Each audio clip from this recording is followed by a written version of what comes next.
പറയുകയുണ്ടായി. അപ്പോൾ പ്രാർത്ഥനയുടെ ശക്തി ഇതാണ്. പ്രാർത്ഥിച്ചപ്പോൾ ദൈവത്തിൻ്റെ ശക്തി ദേശത്തിൻ്റെ മേൽ വന്നിറങ്ങി, തിന്മയുടെ ശക്തി നിർവീര്യമാക്കപ്പെട്ടു. അതുകൊണ്ട് രാജ്യത്തിന് വേണ്ടി ജനം ഒരുമിച്ച് പ്രാർത്ഥിച്ചാൽ രാജ്യത്തും വലിയ മാറ്റങ്ങൾ സംഭവിക്കുമെന്നുള്ളത് തീർച്ചയാണ്. ഒരിക്കൽ ഈശോ പ്രത്യക്ഷപ്പെട്ട് വിശുദ്ധ ഫൗസ്റ്റീനായോട് പറഞ്ഞു, ഞാൻ പോളണ്ടിനെ നശിപ്പിക്കാൻ പോവുകയാണ്. ഫൗസ്റ്റീന പറഞ്ഞു, കർത്താവേ, എൻ്റെ മാതൃരാജ്യത്തെ നശിപ്പിക്കരുത്. ഈശോ പറഞ്ഞു, ഞാൻ നശിപ്പിക്കാതിരിക്കാം, പക്ഷെ നീ അതിന് വില കൊടുക്കേണ്ടി വരും.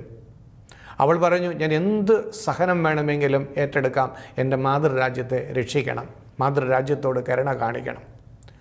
കർത്താവ് സമ്മതിച്ചു.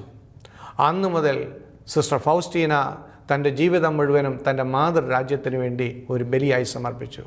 അവളുടെ നിരന്തരമായ പ്രാർത്ഥനയിലൂടെ, കണ്ണുനീരിലൂടെ അവൾ രാജ്യത്തിൻ്റെ മേൽ ദൈവത്തിൻ്റെ കരുണ ചൊരിയാൻ വേണ്ടി പ്രാർത്ഥിച്ചു. എന്ത്